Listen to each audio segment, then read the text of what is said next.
I'm the legend from the Paul Feinbaum Show, and I'm in the starting lineup. I'm Terry Quillian, and I'll be in the starting lineup every Saturday morning. I'm Keefer, and I'm part of the starting lineup. The starting lineup, 10:30 to 11 on ABC 3340 every Saturday morning. Welcome back to another edition of the starting lineup with Kip Keefer. I'm Tony Curry. We have a very special guest sandwiching us today. It is Mr. James Spann from ABC 3340, chief meteorologist and the man that knows everything there is about weather. We'll talk about him in just a second. We've got some fantastic guests that are going to join us here in the next coming weeks, so make sure you watch the show here. ABC 3340, 10:30, 11 o'clock every Saturday morning. But James Spann joins us right now. James, good morning to you. Better than Saturday morning cartoons is this show. This is what you want to watch. Some people have compared us to a cartoon. I don't know about that. Greatly appreciate your time. Oh, my pleasure. Honored to be here. I want to go back. I just turned 58, and I've always watched news growing up, and of course I have underwear older than this guy. You're a kid. Believe it or not, I do too. So I remember watching weather, and weather just wasn't a sexy thing. It was the highs, the lows. Was it going to be sunny? Did I need my umbrella? And then there was this guy named Ira Joe Fisher, who worked at a radio station and a television station up in Westchester, Ohio, or Cincinnati, the Cincinnati market. And he was one of these guys that got up there and he could draw backwards. Oh, and so he did. Do you know who Ira Joe Fisher is? I've heard the name. Yeah. And I think he went to work for network stuff. Anyway, my question is weather's gotten so cool.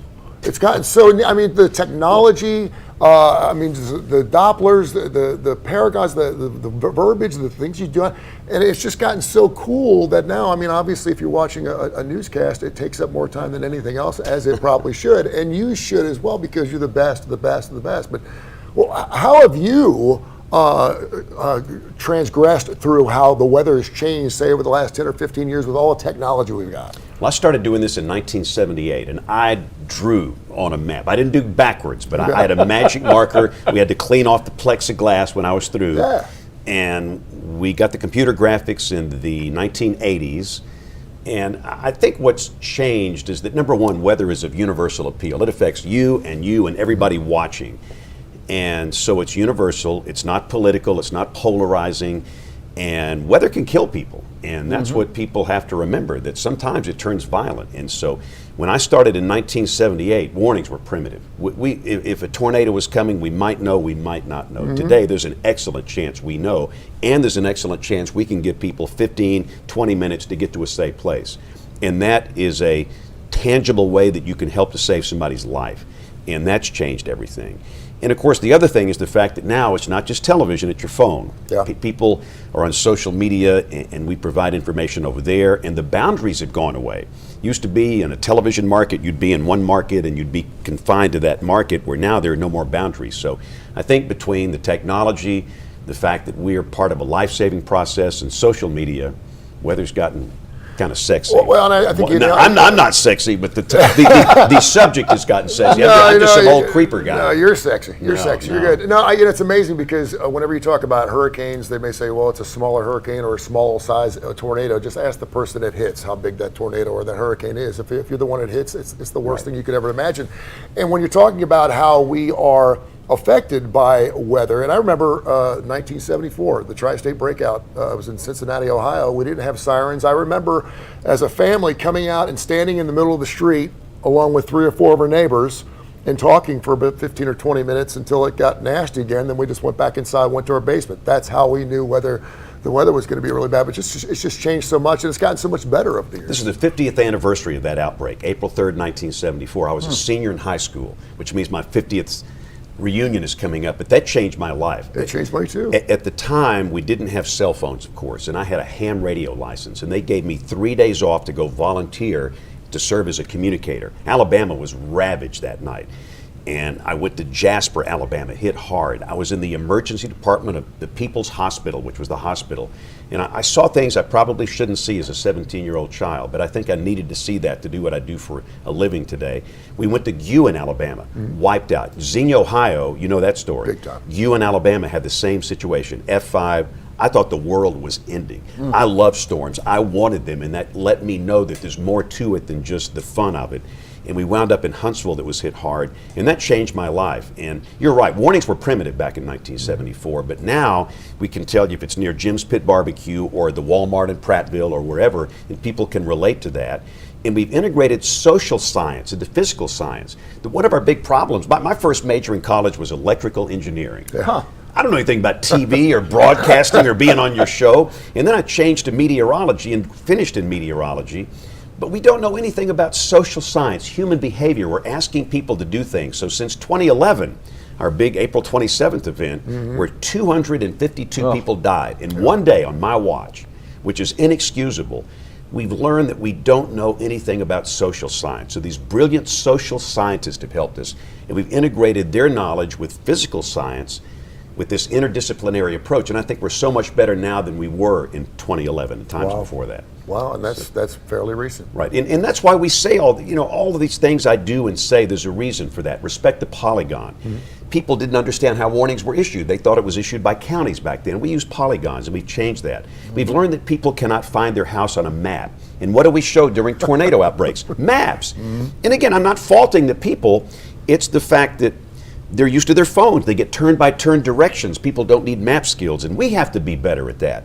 Another big challenge, people live in manufactured housing, mobile homes. Away from municipalities, about 70% of Alabamians live in trailers. Wow.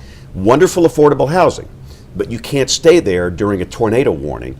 And we have to do better for them because such a high percentage of people lose their lives in trailers. All these things we've learned, and we're getting better at it, but we've got a long, long way to go, which is why I'm just getting started. We got a lot of work to do. I love it. You know, James, while Tony was introducing you, I was thinking, this is very interesting. We've got a guest on here that you didn't really even need to introduce him. That I would say you were one of two people in the state where instantly, James Spann's on. The other one was Nick Saban. He's out of the way now, so you are like the guy. When you got into this, when you changed your major in college to meteorology, could you have ever imagined that you would become the dominant media figure in the entire state? I don't understand it. I really don't understand it. I'm just some guy that loves weather, has a passion for weather, and I was looking at it the other day. This is terrifying. I did a look at all the different platforms on the social media side.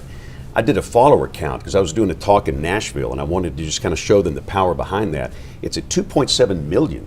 Who are these people? I mean, where do they come from? And it's like, but I'm honored that they chose me. There's a lot of meteorologists in the world, and I think part of it is the fact that I'm always there for them. I've not slept since 1973 when I was in high school. Really. And you have to be there. And if they send me a photograph or a video, I'll thank them for that. Thumbs up, thank you, that's great. They chose me. And so many people, they just don't engage with the audience, and they want to work 8 hours a day. There's no 8-hour-a-day thing in this new world. You have to be there for the people when they need you, and I think that's what's attracted people to me. I'm not good at anything I do. I'm not. Remember Snowmageddon?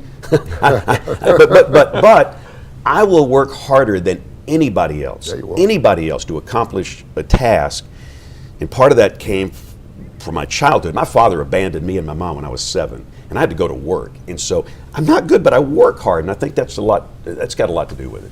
I've got to ask you, because we do college football predominantly, this time of year we kind of just go in different directions, but there's a great college football angle to your career, which was just starting out, the 1983 Iron Bowl. I just kind of wanted to hear your thoughts. Goodness. We had a tornado warning. There was absolute evidence that Legion Field was about to get wiped out. Nobody moved. The game didn't stop. This is insanity. I mean, look back on that era and talk about what would have happened today if that had been the case. What you need to do is go back and watch that on YouTube, and you'll hear Keith Jackson talk about the storm, and they didn't stop the game. Lightning was popping everywhere. There was a rotating fans didn't wall go cloud. anywhere. No, Bo Jackson was playing for Auburn. Rotating wall cloud, tornado warning. I was on channel 13. Nobody was watching me because the game was on channel 6. And a tornado did drop out of that storm in Oxford, killing people in Oxford. Wiped out a Winn-Dixie. Right, the old Sky City. And if that would have hit Legion Field in West Birmingham, it could have killed thousands of people. And I talked with Walter Garrett, who ran Legion Field back then, and Simpson Pepper, the announcer. They didn't know anything. Nobody told them anything. They really didn't know. I think ultimately they got some word, but that's a sign of how far we've come. And now people get mad when we stop the game because of lightning. The rule is 8 miles, but listen, lightning's terrible. I'm afraid of one thing, and it's lightning. So the SEC, to me, they've gone from worst to first. That debacle in Atlanta, the SEC basketball tournament. Remember that? Total debacle. The fans didn't know anything. Nobody knew anything. The coaches, the players. Tom Stipe called me who's the producer of the Alabama Sports Network, and I went on the air with Eli doing 15 minutes of wall-to-wall weather coverage because they didn't know anything. And I said, this is nuts. I mean, this could have killed a lot of people. Oh, no kidding. So the SEC took that opportunity to learn, and that's what you've got to do. You've got to take a failure and learn from it, and they've done that. And I think the SEC's gone from worst to first when it comes to weather safety. So I know the 8-mile lightning rule is aggravating, and we've stopped. I do support it, University of Alabama. And we've stopped, I think the last time we stopped the game was probably 6-7 years ago. But it's the right thing to do because it can kill people. Lightning is terrifying. Hey, promise you come and see us again. I will. This is an honor. Yeah. You guys are the greatest. We're on year-round, and they said the television station was going to fall apart without Keefer and Curry and James Spann. So we felt obligated to at least come together and bring our forces together to save this thing. So we're here to help. We're 3 good-looking guys. We know that. That's right. We really appreciate you. Thank you. My pleasure. Thanks, guys. Right, there is James Spann right here on the starting lineup with Kip Keefer and Tony Curry. Back at you in a minute. The Birmingham Racecourse Casino turns dreams into reality. Like Roger M., who just won over $51,000. And Rebecca, celebrating a life-changing jackpot of $160,000. You could be the next to dance the Icky Shuffle with a big win. Woo! I'm a winner! I'm a winner! Woo! I'm a winner! I'm a winner! Woo! And you can be a winner too! Don't miss your chance to be our next big winner at the Birmingham Racecourse Casino. Welcome back to Starting Lineup with Kip Keefer and Tony Curry. You can not only watch this show on ABC 33, 40, 10, 30, 11 o'clock every Saturday morning, you can also hear it on the TKR app. You're like, what's that? It's a radio station. I've got 14, 15 different unique shows, including Need to Know with Kip Keefer, a show called Keefer and Curry, which is one of my favorite shows because we're on it, and it's damn good. It's just really good. You just get the app, and you can listen to unique programming and great classic rock and roll. We've got all kinds of brand new programs coming up, too, with, of course, the head coach of the UAB Blazers, Trent Dilfer. We got an Andy Kennedy show coming up. College football is always our forte, just like it is right here. So make sure you get that TKR app and check out all of our podcasts and watch all the Tony Curry radio shows right here on our YouTube channel right here on the Starting Lineup. Now, let's go to the man, the myth, the legend. You like him, you love him, you can't live without him. He's the dean of the music scene in Pumpkin Wattage in your cottage. Oh, it's the legend from the Paul Feinbaum Show here on the Starting Lineup. And I'm fighting SEC demons this week, ladies. And they get nabbing and I broke my stick already. Fighting SEC demons. There's a Georgia demon. Did you hear Georgia fans this week claim they're the gold standard? How are you the gold standard when 8 out of the last 9 times in the ring, 1, 2, 3, I beat you? That gold's fake. That's some gold-plated gold right there. Got me spitting, Georgia. That's some gold-plated gold. That Georgia demon, I'm after him. Get out of here. Man, there's an Auburn demon right there, ladies and gentlemen. My stick done broke again. These SEC demons are everywhere. Get out of here. Let's talk a little SEC basketball, ladies and gentlemen. The Alabama Crimson Tide had to run them SEC demons out of here. You know how they are. Them SEC men hate Alabama because we the greatest. This week in SEC basketball, ladies and gentlemen, Kentucky beat us 117-95. How you give up 117 points, Nate Oates? I don't know. Can somebody please tell me how you give up 117 points? That's NBA All-Star defense. What are you doing? Play a zone or something. But we bounced back Wednesday night and took care of business in Ole Miss. Big bench play by Cosby. Big bench play by other guys that came in and took up the slack. Latrell Whiteside Jr. has been out for a couple weeks, and it's really hurt us. But it hadn't hurt that offense. 95 points, ladies and gentlemen, in 5 straight SEC games. It hadn't been done since the 1994 Arkansas Razorbacks, who won the national championship that year. This is an elite offensive team, and we just learned to guard somebody, block somebody out. Come on! Stop with the playground offense all the time and play some defense. Slap somebody, Nate Oates. This team could win. This team could get to a Final Four. But we got to pick it up. Today we play Tennessee in the game of the year in the SEC, ladies and gentlemen. The game of the year. Bear, I'm talking to you in heaven. Help us out today, Bear. Help us out, baby. This is a big game for the SEC. This is a big game for Alabama. The winner of this game today will win the SEC. Philip Coleman, college game day in town. Let's get down and beat that little hound dog. Now let's talk some football. Woo! Man, Ashley like to took my shoulder off with that pass. Man, she is an athlete. James Spann is right. Listen to me. Great news this week. Kalen DeBoer said he's going to let all the assistant coaches talk this year, so we'll get to hear from the assistants. And this week, Nick Sheridan spoke out and talked about Jalen Melrose. He said Jalen Melrose's passing has went to another level. He feels like this quarterback, our quarterback, is the best deep throwing passer in all of college football. Now you know what he can do with his legs. He's like David Legend and Gary Legend back in the day. We was a dual threat. We could run, we could throw, we could do it all. Melrose can do it all, and Nick Sheridan knows he's got a star. With Justin Haynes and Jam Miller in that backfield, oh, it's looking awful good, ladies and gentlemen. And I love our new defensive quarterback, the defensive coordinator, Womack. 15th in the nation last year at South Alabama. He brings a new 4-2-5 defense to Alabama. That means 5 secondary, 2 linebacker, 4 monsters up front. Oh, I like it, ladies and gentlemen, what I'm hearing.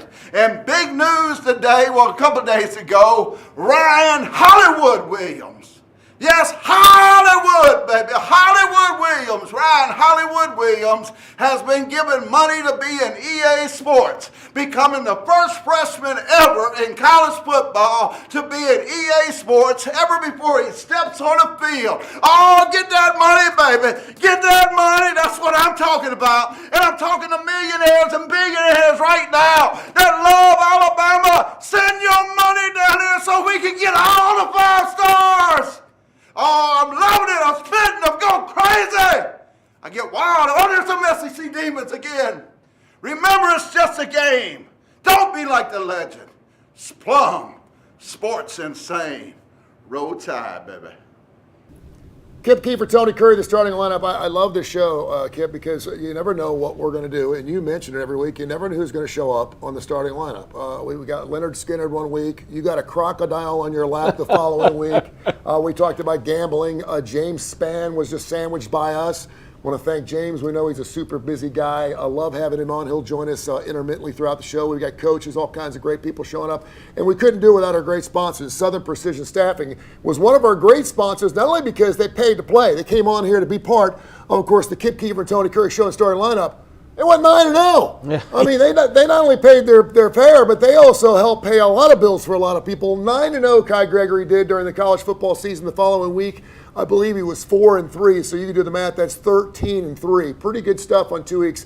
Kai's actually going to join us on the show coming up next week. I know you're going to be out of town doing some other important work, so he's going to join us for a couple segments. But Southern Precision Staffing, where your word and your handshake still means something. They do wonderful work, whether it's construction, it could be IT, tech, whatever it is. If your staff is banged up, Southern Precision Staffing is the way to go. Right here in Hoover, Alabama, serving the United States of America, just like the starting lineup does. 205-682-2828, 205-682-2828. Case Keefer has returned to Las Vegas after his week down in the happiest city on earth in Orlando. Had a big time, a good vacation. He is recharged and ready to go. He's going to talk today. Tony, I know you'll love this. He's going to mention baseball opportunities. It's just about 3.5 weeks till baseball season. I know our man Lot Legend's excited with the Orioles are figuring to be really good. Case has some thoughts on baseball coming up and some NASCAR advice. So here he is from the desert, Case Keefer, back in his environment to give you advice this week.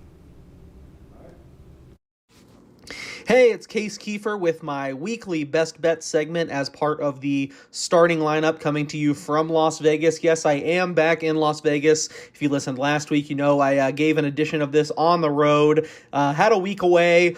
honestly didn't watch a second of live sports, didn't open a single spreadsheet, didn't look at the odds board at all. It was a nice kind of a decompression to get ready for this another busy part of the gambling calendar. But with all that being said, I just got back in town and now kind of sprinting to catch up. I'm not as far along on everything as I am normally at this time of the week, so it kind of cuts in to the amount of bets I can give out this week on the show. I'm just going to stick to 2 sports as I get back up to speed. If you follow along to LasVegasSun.com, I will have the usual coverage of all the sports this weekend as part of my weekend wagers column. But for today, I'm going to focus on Major League Baseball and NASCAR because those are the things I have had time to get around to and kind of work with as the more future endeavors work with our schedule as far as producing the show. And yeah, Major League Baseball might have crept up on you, but now we are well into spring training already. Opening day about a month away, and I think now is the time when you can really find some value in the baseball market. I haven't made a whole lot of bets yet. I do have a handful. One team I am targeting specifically. Now, at this time last year, that team for me was the Atlanta Braves, which made me very happy as a Braves fan. And obviously, they obviously didn't win the big prize in the end. They didn't win the World Series, but it still worked out pretty well. I cashed Matt Olson to hit the most home runs at 40-1. Had a big bet on the Braves to win the NL East, where they were plus 110, basically a pick'em price with the hype on the Mets and the Phillies.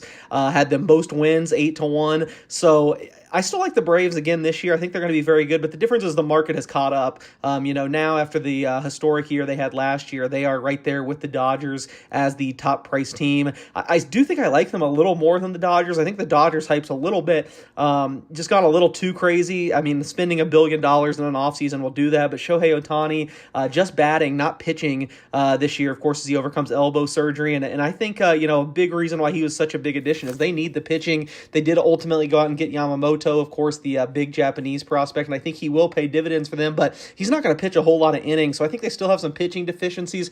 I think I like the Braves a little bit better, but the arms race between those two teams and everyone picking between those two, unfortunately, because I don't like this team, but I think value-wise, to me, the best bet on the board are the New York Yankees. They finally had the really big offseason. I know their fan base had been, kind of upset that they hadn't been spending like in their heyday the last few years, but they really have this offseason. It just kind of got overshadowed because of all the Dodgers headlines, but to me, getting Juan Soto and more recently Marcus Stroman in there just as big as what the Dodgers have done as far as from a 1-year perspective. I bet the Yankees a little bit better price to win the World Series, but now only available at as high as 10-1. I still think that's a good price. 10-1, I would take that, and this is correlated, of course, but I really like even better Juan Soto 7-1 to win the MVP. Look, if Juan Soto had the production that he's had so far in his career in New York, I'm pretty sure he already would have won an MVP. He's had these kind of slumps in the middle of seasons that ultimately have cost him winning an award like this or two, but I think Yankee Stadium sets up better for him. I think he's going to put up ridiculous numbers, and right now he's the second choice behind teammate Aaron Judge, but I just think Juan Soto's a better all-around player. Aaron Judge, has a lot of injury concerns, even by his own admission. He's talking about being worried about his foot and stuff. I think the Yankees are just going to win a ton of games. I don't think the American League is as wide open as people are thinking. I do like the Yankees to come out of there, and I think if they're as good as I think they are, it's going to be a lot of Juan Soto, and I think it's 7-1 Juan Soto. I know it's one of the favorites, but I think he's a steal at AL MVP at that price. Let's touch on NASCAR. I'm going to share 3 bets. This is a huge NASCAR weekend from a betting perspective here in Las Vegas in March. Actually, the biggest betting weekend of the year at NASCAR, at least in Nevada. This even edges the Daytona 500 because so many people coming to town for this, and the sports books add a lot more matchups, a lot more props. There's all kinds of ways you can bet NASCAR. Now, ultimately, last week on the show, we went 1-1 with a loss at NASCAR. Joey Logano couldn't get it done for us, got in a wreck, but that was really random. He's wrecked out of 2 straight races. He's still got the speed, and he has dominated on this track, so I like him at 18-1 if I'm going to make an outright play. I've played him in so many matchups, I got to cut myself off, but one I particularly like is against another Ford teammate, Brad Keselowski, -110. I trust Penske more than Keselowski's team, even though RFK is headed in the right direction, so I'm going to go Joey Logano -110, and to stick with the Ford theme, my final head-to-head I like in this Pennzoil 400 Las Vegas race, Michael McDowell, -110 against Ricky Stenhouse. Front Row Motorsports team is really flying so far. It's a whole different ball game here in Las Vegas for this first 1.5 mile track NASCAR race of the year, but I like those matchups. I like the Yankees, unfortunately. Come back next week. I'll probably be more varied, have more time to dive into everything, but as always, thanks for listening to the starting lineup. So we were blessed to have James Spann on the starting lineup this morning here, and he's just a great guy, and we know how busy he is. And he is. You're right. He's a celebrity. He's a rock star. He's a rock star, and I mean, there's a reason why people want to get near him because I mean, he's got such a huge following, and we're like nothing else. And of course, we both know James, and we greatly appreciate him coming on. It took me way back to my television days. I mentioned Ira Joe Fisher, who I believe went to network television, but he was this meteorologist that could draw things backwards, and so he had this plexiglass board where he was drawing things backwards, and he'd do puffy clouds and pictures of houses and wind blowing and stuff like that. And then I remember a guy named Al Shottelcotty. Oh, yeah. I don't know if you remember Al Shottelcotty. My best friend Jim was from Fort Thomas, Kentucky. Really? You knew Al Shottelcotty? Absolutely. No way. Al Shottelcotty was was a TV gold for WCPO, which I believe was a CBS affiliate in Cincinnati, Ohio, and I remember us watching that every night. And TV, you were a star. And not to say not the Darryls of the world and the Ashes, not to say that people that behind the cameras, in front of the cameras aren't still stars. But I just remember, man, when you saw these people in restaurants, man, you were almost on your knees. And that's how it felt like to have James in here today. There was a meteorologist in Memphis, Tony, Johnny Dark, and we got into a playoff to go to the Disney Scramble, which is a huge deal in a golf tournament, and we were in a sudden death playoff, and Johnny Dark was on the other team. Wow. And I wasn't intimidated because Johnny was a good golfer. We're playing Johnny Dark. Well, we took him down, and we saw Johnny dejectedly go into his car, and I said, Johnny doesn't look very happy, and the guy we were playing with said, that's not Johnny Dark, that's a trunk slammer. So I've had my meteorological up close and personals. But yeah, it just goes to show that, I mean, TV is certainly where it's at. That's why we love being on the starting lineup. People recognize us whenever we go out and do our things, and it's just fantastic. And I cannot thank James. He is just one of the most humble guys because you've got 5 or 6 different people doing networks, you know, whether it's sports, whether they're all basically doing the same thing. How do you separate yourselves? And he said it best. James might not be the best meteorologist out there, but he is the hardest working. Oh, and, yeah. He gets after it, and he puts out his best foot forward, and that's why he's the most trusted out there. And, you know, when things are bad weather-wise, he's the go-to guy. And when the suspenders get loosened up and he has kind of been in the studio for 7 or 8 straight hours, I mean, you just know what a pro this guy is. And I thought it was really amazing when he said losing 242 people in that awful tornado on his watch is what he called it. Inexcusable. So he blames himself. Yeah, and I remember that was a horrible night for sure. Terrible. So thanks to James, and of course everyone in front and behind the cameras here on the starting lineup. We're going to do it every single week right here. ABC 3340. You never know who we're going to have. We got Pat Benatar who's going to be joining the show. We got some more rock and rollers that are going to join the show. I've reached out to Jackson Brown to see if we can get him on. We're going to get out there. We're going to get some special guests, and of course a lot of local special guests as well. And we'll go all the way through the football season right here on the starting lineup. March Madness right around the corner, so stay with us every Saturday. The Birmingham Racecourse Casino, where a spin could turn dreams into reality. Meet Sammy F., who just won over $70,000. And Orlando P., hitting the jackpot with a whopping $100,000. Feel the thrill of winning and join the Dance of Champions. Woo! I'm a winner! I'm a winner! Woo! I'm a winner! I'm a winner!